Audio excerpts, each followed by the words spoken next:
আসসালামু আলাইকুম ওয়া রাহমাতুল্লাহ। সুপ্রিয় দর্শক শ্রোতা, শুরু করছি আত্মশুদ্ধির মাস পবিত্র মাহে রমজান উপলক্ষে আমাদের বিশেষ আলোচনা অনুষ্ঠান হাবিলি প্রপার্টি আত্মদর্শন। আমাদের আজকের আলোচনার বিষয় স্বাস্থ্য সুরক্ষায় পবিত্র মাহে রমজানের ভূমিকা এবং ইসলামের দৃষ্টিতে দেশপ্রেম। আমাদের সঙ্গে আজকে উপস্থিত হয়েছেন বিশিষ্ট ইসলামী চিন্তাবিদ অধ্যক্ষ জাকারিয়া চৌধুরী আল মাদানী মতলব চাঁদপুর, এবং আরো উপস্থিত হয়েছেন ইসলামিক ফাউন্ডেশন বাংলাদেশের ভাষা ইনস্টিটিউটের অধ্যক্ষ আব্দুল্লাহ আল মারুফ।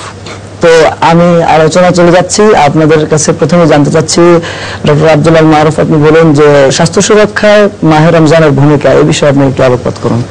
বিসমিল্লাহ আলহামদুলিল্লাহ ওয়াসসালাতু ওয়াসসালামু আলা রাসূলিল্লাহ ওয়া মাওয়ালা মা বাদ। পবিত্র মাহে রমাদান আত্মশুদ্ধির মাস, দেহশুদ্ধির মাসও বটে, এবং এই সিয়াম সাধনার মাধ্যমে রমজানের যে প্যাকেজ অনুষ্ঠানমালা বা ইবাদতের যে পরিপূর্ণ দিকগুলি আছে, তার একটি বিশেষ দিক হলো যে মানুষের দৈহিক উন্নতি এবং বিভিন্ন রোগ থেকে নিরাময় লাভ। এবং রাসূল করিম সাল্লাল্লাহু আলাইহি সাল্লাম সমস্ত উম্মতকে সম্বোধন করে উদ্দেশ্য করে বলেছেন যে সুমু তাসহু, যে তোমরা রোজা রাখো এবং সুস্বাস্থ্য রক্ষা করো। আর একটি আছে যে চিকিৎসা বিজ্ঞানে কি বলে, এখনকার সময় যে আধুনিক চিকিৎসা বিজ্ঞানের অনেক আগেও, এমনকি ঈসা আলাইহিস সালামের জমানায়ও দেখা গেছে যে সেখানে চিকিৎসা বিজ্ঞান অনেক উন্নতি লাভ করেছিল। তখন আরব দেশের একজন চিকিৎসা বিজ্ঞানী ছিলেন হারিস ইবনে কুলদা। তিনি বলেছেন যে আল মাইদাতু বাইতুদ্দা ওয়া আল হামিয়াতু রাসু কুল্লি দাওয়া, যে মানুষের স্টমাক পরিপাক তন্ত্র আছে, অর্থাৎ পেট আছে, এটা হলো সকল রোগের বাসা, খাবারের সাথে এই বাসা বাঁধে। আর এই যে মানুষের উপোস থাকার কারণে পেটের মধ্যে যে একটা উষ্ণতা সৃষ্টি হয়, সেটা হলো সকল যে নিরাময়ের একটা বিরাট নিয়ামক শক্তি। এবং সকল চিকিৎসা বিজ্ঞানীরা এই কথা মানেন যে মানুষ উপোস থাকলে একটা নির্দিষ্ট সময়, তাহলে তার এমন কিছু রোগের উপশম হয় যেগুলি সাধারণত একবার খাওয়ার পরে আবার খায়। মানুষ পেটকে যদি অবসর না দেয়, রেস্ট না দেওয়া হয়, তাহলে পেটের ভেতর যে অনেক জিনিস আছে হজম হয় না, পড়ে থাকে এবং নানান রকমের রোগের সৃষ্টি করে। সেই জন্য উপোস থাকলে যেমন পরিপাকতন্ত্র একটা রেস্ট পায়, তেমনি করে সেখানে যে সকল জিনিস হজম হতো না সেগুলি হজম হয়। এভাবে দেখা যায়। শুধু তাই নয়, এটা নানান কারণ আছে, সেগুলির মাধ্যমে মানুষের মধ্যে সুস্বাস্থ্য আসে। আমরা অনেকেই দেখা যায় যে তারা যখন রমজান আসে তখন নানান অজুহাতে রোজা না রাখার তারা পথ খুঁজে বেড়ায়, এবং অনেকে বলে আমার গ্যাস্ট্রিক হয়েছে, অনেকে বলে আমার ডায়াবেটিস, এগুলো নানান কথা বলে। কিন্তু প্রকৃতপক্ষে যদি কেউ আল্লাহর জন্য নিবেদিতভাবে সাওমের সাধনা করে এবং যে চিকিৎসা বিজ্ঞানের যে সকল নিয়মকানুন আছে তাও মানে, তাহলে দেখা যায় যে আল্লাহর রহমতে তাদের এই 30 দিন বা 1 মাসের সিয়াম সাধনার মাধ্যমে অনেক স্বাস্থ্যের সুরক্ষা হয় এবং স্বাস্থ্যের উন্নতি হয়, অনেক রোগ বালাই ভালো হয়ে যায়। যখন একটা মানুষ 11 মাস তার পেট ভরা রাখতে অভ্যস্ত, এই সময় হঠাৎ করে যখন 1 মাসে তার রুটিন পাল্টে যায় এবং প্রায় 12 ঘন্টা থেকে 14 ঘন্টা তিনি খান না, পান করেন না, তো এই এবং অনেক কাজ থেকে বিরত থাকেন, এর সাথে সাথে আত্মিক উন্নয়নের জন্য সব সময় মনে এইটা জাগরুক থাকে যে আমি আল্লাহর জন্য অভুক্ত থাকছি, এবং সে তার মধ্যে তখন আধ্যাত্মিক চেতনা হয়। তো আধ্যাত্মিক চেতনা যখন শক্তিশালী হয় এবং দৈহিকভাবে যখন তার উপোসের সেই গরম চলে, তখন দেখা যায় যে আল্লাহ রাব্বুল আলামিন সেখানে তার স্বাস্থ্য সুরক্ষার জন্য একটা পথ করে দেন। আপনি আলোচনা করলেন যে স্বাস্থ্য সুরক্ষায় রমজানের ভূমিকা হচ্ছে শারীরিক উন্নতির পাশাপাশি আধ্যাত্মিক একটা উন্নতি থাকে। তো এই আধ্যাত্মিক উন্নতি সম্পর্কে আপনি একটু বলুন। বিসমিল্লাহির রহমানির রহিম, ওয়াসসালাতু ওয়াসসালামু আলা আশরাফিল আমবিয়া ওয়াল মুরসালিন ওয়া আলিহি ওয়া সাহবিহি আজমাইন। সিয়াম সাধনার মধ্যে আধ্যাত্মিক উন্নতির একটা বিশেষ দিক রয়ে গেছে, সেটা অত্যন্ত গুরুত্বপূর্ণ। যে শারীরিক দিকের কথা যেটা রাসূল সাল্লাল্লাহু আলাইহি ওয়াসাল্লাম থেকে বানিয়ে এসেছে, সুমু তাসিহু, রোজা রাখো সুস্থ থাকো। ঠিক তেমনি ভাবে রোজা রাখলে পরে আধ্যাত্মিকতারও একটা দিক এখানে অত্যন্ত গুরুত্বপূর্ণ।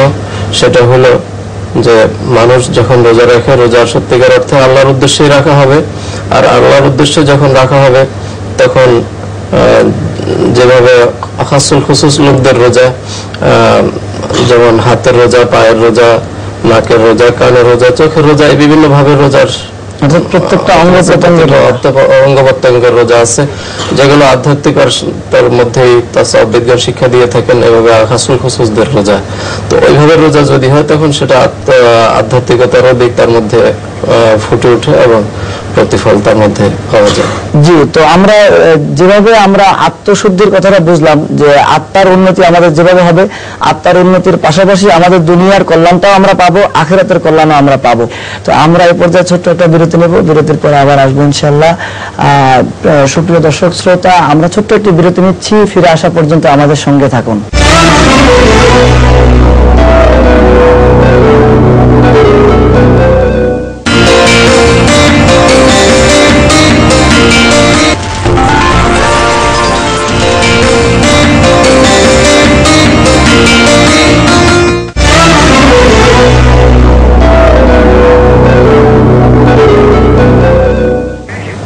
দর্শক, আমাদের সাথে থাকার জন্য আপনাদেরকে অসংখ্য ধন্যবাদ। আমরা আবার আলোচনায় ফিরে আসছি। আমাদের এই পর্যায়ে আলোচনার বিষয়বস্তু হচ্ছে ইসলামের দৃষ্টিতে দেশপ্রেম। এই দেশপ্রেম সম্পর্কে আপনি একটু বলুন। দেশপ্রেম একটা গুরুত্বপূর্ণ অধ্যায় সমগ্র দুনিয়ার সবার জন্যই, যেটা ইসলামী ইতিহাসে নজর করলে পাওয়া যায়। হযরত রাসূল করিম সাল্লাল্লাহু আলাইহি ওয়াসাল্লামের হিজরতের গোয়াতে যদি আমরা নজর দেই, তখন দেখা যাবে সেখানে রাসূল পাক সাল্লাল্লাহু আলাইহি ওয়াসাল্লাম হিজরতের উদ্দেশ্যে যখন আল্লাহ পাক জাল্লা শানুহুর নির্দেশ ক্রমে বা অনুমতি ক্রমে তিনি হিজরতের জন্য রওনা করলেন মদিনা মুনাওয়ারার দিকে। তিনি জন্মভূমি, মাতৃভূমি সবকিছু ছেড়ে মদিনার উদ্দেশ্যে রওনা করলেন। ওদিকে মদিনাবাসীদেরও তার তখন হিজরতের জন্য যেতে দাওয়াত ছিল। সব মিলিয়ে রাসূল পাক সাল্লাল্লাহু আলাইহি ওয়াসাল্লাম যখন দেশ ছেড়ে চলে যাচ্ছেন মদিনা মুনাওয়ারার দিকে, তখন এই পথে মাঝে মধ্যেই রাসূল পাক সাল্লাল্লাহু আলাইহি ওয়াসাল্লাম দেশের প্রেমে, দেশের মহব্বতে, তার জন্মভূমির মায়ায় তিনি বারবার মদিনা মক্কা শরীফের দিকে, নিজের জন্মভূমির দিকে ফিরে ফিরে তাকিয়েছিলেন। নিজের দেশের কথা স্মরণ করে করে দেশ ছেড়ে যেতে হচ্ছে। এটাই প্রমাণ বহন করে রাসূল পাক সাল্লাল্লাহু আলাইহি ওয়াসাল্লামের অত্যন্ত গভীর মহব্বত, গভীর মায়া, প্রেম, ভালোবাসা ছিল তার মনে নিজের জন্মভূমির, নিজের মাতৃভূমির, নিজের দেশের।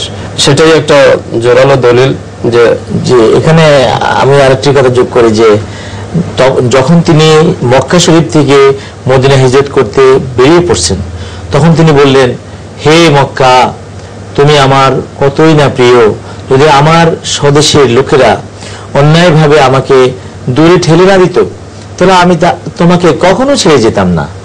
এই যে মক্কার পাথর এবং পাহাড়, এদের তো মুখ কান আছে বলে আমরা মনে করি না, তারপরে তিনি মক্কাকে সম্বোধন করে যেন একজন প্রেমিক তার প্রেমিকাকে বা ভালোবাসার বস্তুকে অনেক সময় আমরা অ্যাড্রেস করি, তেমনি অ্যাড্রেস করে বলে, হে মক্কা, আমাকে যদি জোর করে বের করে না দিত তাহলে আমি তোমাকে ছেড়ে যেতাম না। এবং আরেকটি বিষয়ে আমরা মনে হয় এখানে আলোচনা করতে পারি যে হযরত বেলাল রাদিয়াল্লাহু তাআলা আনহু একবার জ্বরে যখন ভুগেছেন বা অসুখ হলেই, বেলাল আপনারা জানেন যে মক্কাতে এই জন্য ছিলেন, তখন উনি বলতেন যে হে মক্কার যে ইস্কের ঘাস, দুর্বা ঘাস আমরা যেমন বলি, সেটা না কতই ভালো ছিল, মক্কার সেই পাহাড়গুলি কতই না সুন্দর ছিল।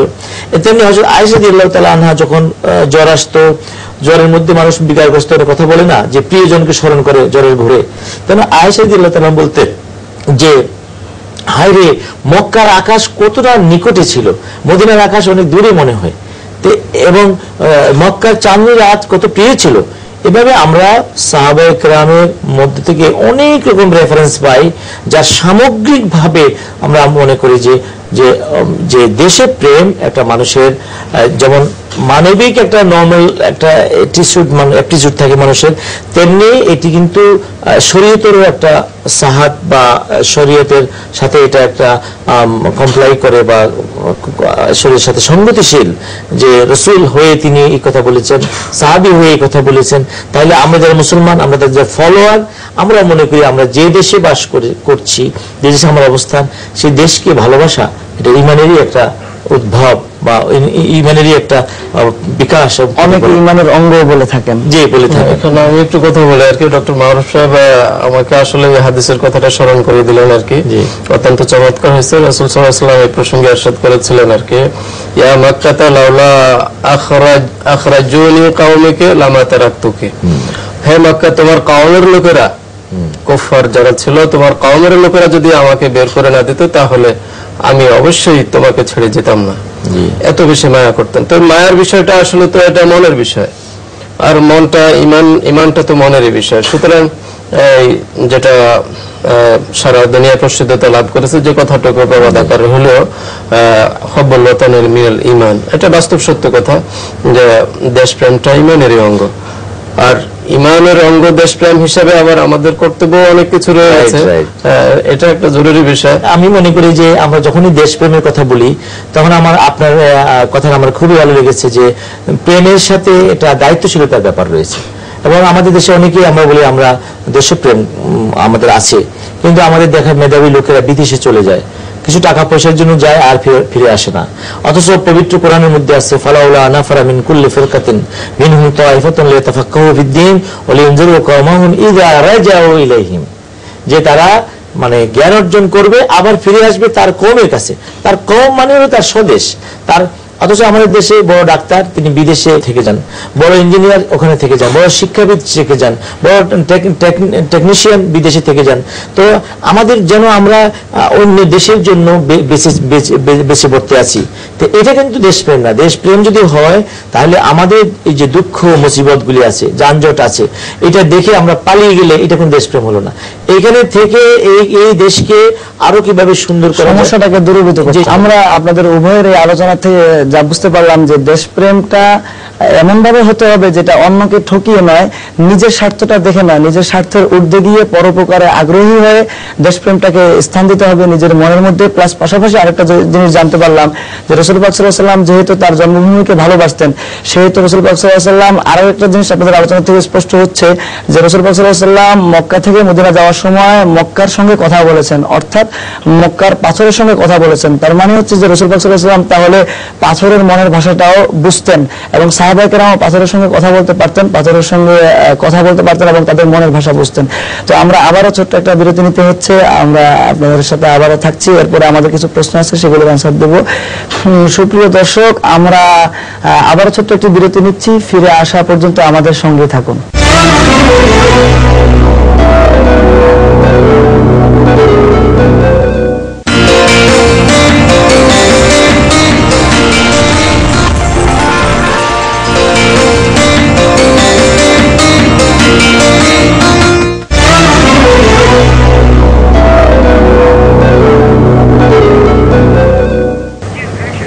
সুপ্রিয় দর্শক, আমাদের সাথে থাকার জন্য আবারও আপনাদেরকে অসংখ্য ধন্যবাদ। তো আমরা আবারও ফিরে আসলাম। এখন আমরা যে আলোচনা করব, আমাদের এখানে কিছু ইমেল এবং চিঠির মাধ্যমে অনেকগুলো প্রশ্ন এসেছে, তার ভিতরে আমরা আমাদের আজকের আলোচ্য বিষয়ের সাথে সামঞ্জস্যতাপূর্ণ যে প্রশ্নগুলো পেয়েছি আমরা সেখান থেকে কয়েকটি প্রশ্ন আপনাদের কাছ থেকে জানতে চাবো। প্রথমে আমি অধ্যক্ষ জাকারিয়া আল-মাদানী সাহেবের কাছে জানতে চাবো যে সাহরি না খেলে রোজা হবে কিনা, এই বিষয়ে আপনি একটু আলোকপাত করুন।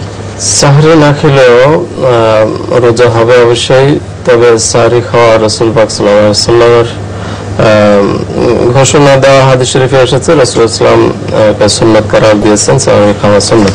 বুখারী শরীফে এই বিষয়ে 7টা হাদিস আসছে, তার ভিতরে একটা হাদিসে এরকম আছে যে আইয়ুকুম মিসলি ইন্নী আবিতু রাব্বি ওয়া ইয়াসকিন, যে তোমাদের মধ্যে কে আসো আমার মতো, আমার প্রভু আমাকে খানা খাওয়ান এবং আমাকে অর্থাৎ রাসূল করিম সাল্লাল্লাহু আলাইহি ওয়াসাল্লাম এখানে বলতে চেয়েছেন যে আমি শ্রমে বিশাল করি, অর্থাৎ প্রায় 40 দিন কিছু না খেয়ে রোজা রাখা।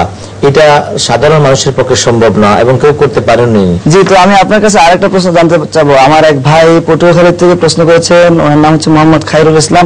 তিনি জানতে চেয়েছেন যে ইফতার ও সাহারি অতিরিক্ত খেলে অধিক সওয়াব পাওয়া যাবে, এই কথাটুকু কতটুকু সত্য?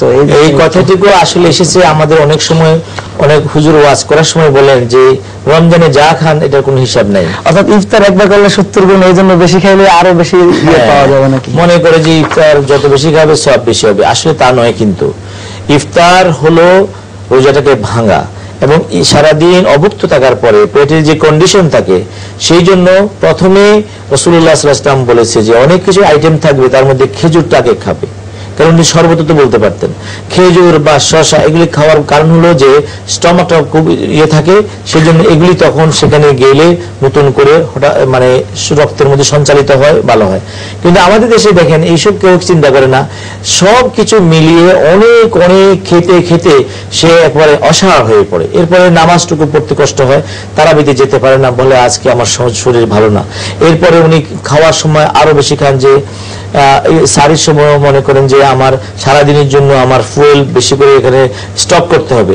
এই সব ভ্রান্ত ধারণা আরো দুর্বল, এই সব কিছুই ভ্রান্ত ধারণা থেকে। কারণ মূল স্পিরিট হলো যে আমি শরীরকে হালকা করব, আমার মেদ কমাবো এবং আমি উপোস থাকবো, নফসকে কষ্ট দিব, এটা আল্লাহর জন্য আমার আত্মিক উন্নতি ঘটবে। কিন্তু আমরা দেখা যায় হয়তো 12 ঘন্টা খাই না, কিন্তু বাকি 12 ঘন্টা আজান দিয়ে এমন ভাবে খাওয়া শুরু করেছে মানুষ অনেকে, যে সেটাতে বোঝা যায় যে এটা তো একটা বুড়ি বুঝের মাস, এটা কোনো ত্যাগের মাস নয়, এটা আরামায়েশের মাস। তো আপনার কথা থেকে বোঝা গেল যে অতিরিক্ত খাওয়াতে আলাদা কোনো সওয়াব নেই, বরং এটা বেশি না খেয়ে আরেকজনকে খাওয়ালে সেটার দ্বারা আরো বেশি সওয়াব পাওয়া যেত, আর যেটা বললেন সেটা তো মাকরুহ হবেই। তো আরেকটি প্রশ্ন এসেছে আমার ভাই শরীফুল হক, তিনি করেছেন কুষ্টিয়া থেকে। তিনি জানতে চেয়েছেন ইসলাম কায়েমের নামে বিশৃঙ্খলা সৃষ্টি করা কি দেশপ্রেমের লক্ষণ?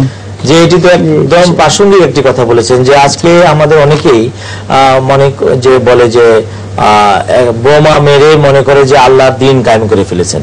এই সকল ব্যাখ্যা এগুলি খুবই জঘন্য। এটা শুধু যে মানুষকে ক্ষতি করছে, আমাদের দেশের মধ্যে অশান্তি অস্থিতিশীলতা সৃষ্টি করছে তা নয়, বরং এটি হলো ইসলামের যে সুনাম রয়েছে হাজার বছর ধরে দেশে বিদেশে ইসলামের সুনাম নষ্ট করার জন্য এটা একটা ইহুদিবাদী চক্রান্ত, যারা মুসলমান সমাজকে হেয় প্রতিপন্ন করার জন্য এইগুলি করে। কারণ যদি কেউ বলে আমি জিহাদ করতেছি, এই জিহাদ তো ডিক্লারেশন লাগবে একজন ইয়া থেকে, রাষ্ট্রপ্রধানের থেকে, কে তাকে এই ডিক্লারেশন দিয়েছে? এবং জিহাদের যে সশস্ত্র জিহাদের কথা বলা হয় সেটা তো হলো একেবারে শেষ প্রান্তে এবং অনেক শর্ত সাপেক্ষ। এই সকল শর্তের পাহাড় ডিঙিয়ে সেটা অনেক সুদূর করা হতো। কিন্তু যেখানে আমাদের একজন নির্বাচিত সরকার আছে, আমাদের ল অ্যান্ড অর্ডার এনফোর্সিং যে আমাদের রেজিমেন্ট আছে, অথবা এই যে বিভিন্ন বাহিনী আছে এবং সরকারের ব্যবস্থাপনা আছে, মেকানিজম আছে, এই সব কিছুর মধ্যেই কিন্তু সুবিচার পাওয়া যেতে পারে। কিন্তু এইটাকে পাশ কাটিয়ে যারাই কিনা আজকে আমাদের যুব সমাজকে ডিরেল করার জন্য, এমন উত্তেজনা সৃষ্টির জন্য কিছু কিছু খণ্ডিত বিষয়গুলো সামনে এনে বলতেছে জিহাদে ঝাঁপিয়ে পড়ো, অথবা অমুক বিচারককে মেরে ফেলো, অথবা সরকারকে একটি খারাপ অবস্থায় ফেলার জন্য তোমরা ওখানে আগুন ধরিয়ে দাও, এই সব কিছু তো খারাপ বটে, কিন্তু যখন এর সাথে ধর্ম এবং ইসলামকে যোগ করে তা এত মহা খারাপ একটা বিষয় হয়ে জানায়। একটা বুদ্ধিমান লোক শত্রু হলেও সে জেনে শুনে কিন্তু অস্ত্রোপচার করে, কিন্তু যারা বোকা তারা কিন্তু আপনার এত ক্ষতি করে দিবে, যেমন এরা ইসলামের বন্ধু সেজে ইসলামের 12টা বাজিয়ে, আসলে তারা ইসলামের দুশমন। আমাদের সময় সংক্ষিপ্ত থাকার কারণে আমরা আজকে আর সামনে অগ্রসর হতে পারছি না। তো আপনারা দুজন বিজ্ঞ আলেম আমাদের এই ডাকে সাড়া দিয়ে আমাদের অনুষ্ঠানে উপস্থিত হওয়ার জন্য আপনাদের কাছে বিশেষভাবে কৃতজ্ঞ হয়ে আপনাদেরকে জানাচ্ছি আন্তরিক মোবারকবাদ এবং বিশেষভাবে ধন্যবাদ। সুপ্রিয় দর্শক, আমাদের অনুষ্ঠানের একেবারে শেষ প্রান্তে চলে এসেছি। আমাদের কাছে প্রশ্ন পাঠাতে ইমেল করুন attodorshon@yahoo.com এবং চিঠি লিখুন প্রযোজক হাবেলি প্রপার্টি আত্মদর্শন, দেশ টিভি, কর্ণফুলী মিডিয়া পয়েন্ট, 70 শহীদ সাংবাদিক সেলিনা পারভিন সড়ক, মালিবাগ, ঢাকা 1217। আমাদের সঙ্গে থাকার জন্য আপনাদের সকলকে ধন্যবাদ জানিয়ে আজকের জন্য বিদায় নিচ্ছি। আল্লাহ হাফেজ।